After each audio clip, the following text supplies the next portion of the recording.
Jornal da Sete informa. O programa a seguir é uma reprise dos melhores momentos do debate sobre a crise humanitária passado na última sexta-feira.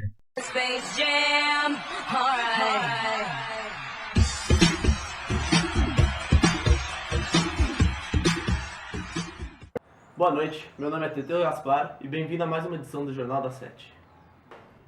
E hoje teremos um debate especial sobre a crise humanitária na Somália e na Etiópia.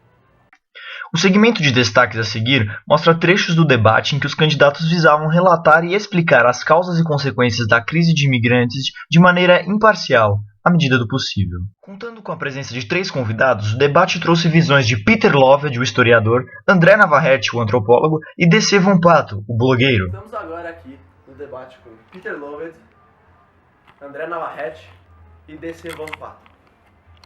E agora iremos à primeira pergunta do debate.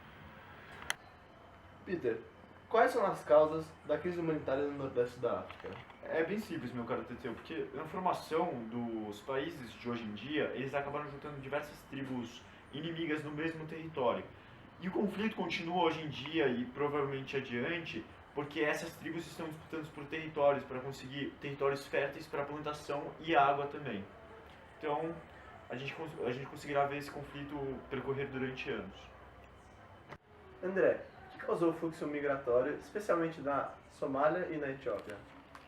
Eu acho que, além do que o Peter tinha falado antes dos conflitos internos, tem a ver muito com a hiperinflação que está causando fome e sede nos países, principalmente na Somália. E essa subida constante de preço tem feito com que a população fique impossibilitada de comprar comida e passe sede. E todos esses fatores de medo, desespero e terror têm feito com que, principalmente os somalis, que é a maior parte dos refugiados, têm ido principalmente para a borda da Etiópia, onde tem um acampamento de refugiados de Dadaab. E apesar de lá não ter condições muito boas, é onde eles recebem comida e água e uma cama para dormir de ONGs e principalmente da ONU com a ajuda dos Estados Unidos. DC, qual é a posição dos países em relação a esse assunto e o que nós podemos fazer para ajudar?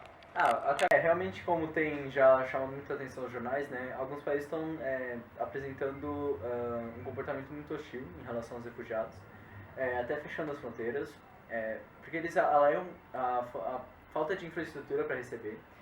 E como muitas vezes os refugiados acabam ocupando empregos por serem uma mão de obra mais barata, essas coisas, eles causam muito preconceito, né, dos nativos do país, e isso também causa uma afronta entre essas duas populações. E ao mesmo tempo também temos a parcela dos países que está apoiando e até oferecendo fundos para os refugiados, né, e recebendo eles. Então, o cidadão comum, o que ele pode fazer?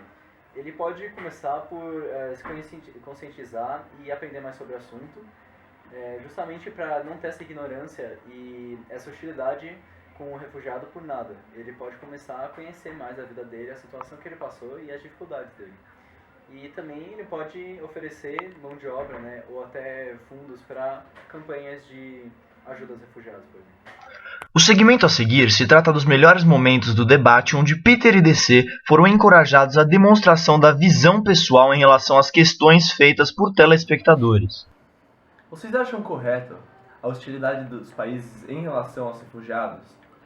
Olha, realmente, eu acho que não precisava dessa hostilidade toda, porque, tudo bem, eu entendo o ponto da fechamento da fronteira, mas eu acho que eles não precisavam fechar a fronteira. Eu acho que eles podiam simplesmente dar um suporte, mas não ser tão hostis, porque, por exemplo, o exemplo da Hungria, né?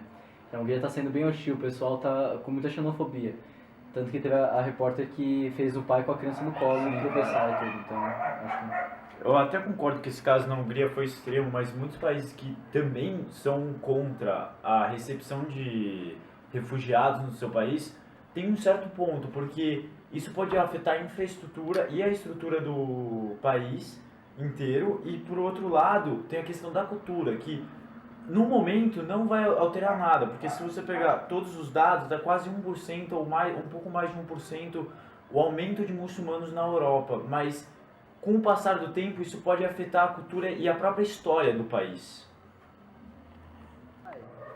O que vocês propõem ao longo prazo para solucionar o problema nos países em conflito? Eu acho que a situação é irreversível e acho que é até uma perda de recursos investir em países como esse, porque eu acho que nada de bom pode sair de um país que está nessa situação. Eu acho que o melhor mesmo seria continuar como está, tentando ajudar o mínimo possível, porque não tem como ajudar para melhorar a situação e transformar em algo bom. Eu realmente discordo disso, desculpa, Peter, mas na verdade eu acho meio radical isso, uma vez que os países europeus e até a América do Norte, mais especificamente os Estados Unidos, tiveram um pouco de responsabilidade no extremismo religioso, por exemplo, e também nos conflitos étnicos que ocorreram, por causa da divisão imprópria do território depois do período de descolonização. Então, eu acho que investimento na infraestrutura, melhor divisão dos territórios, considerando todos os grupos étnicos diferentes que não têm rivalidades ou os que foram divididos e não deveriam ter sido divididos. E, além disso, também, tentar não exterminar, mas talvez apaziguar o extremismo religioso de forma pacífica, mas também impondo autoridade.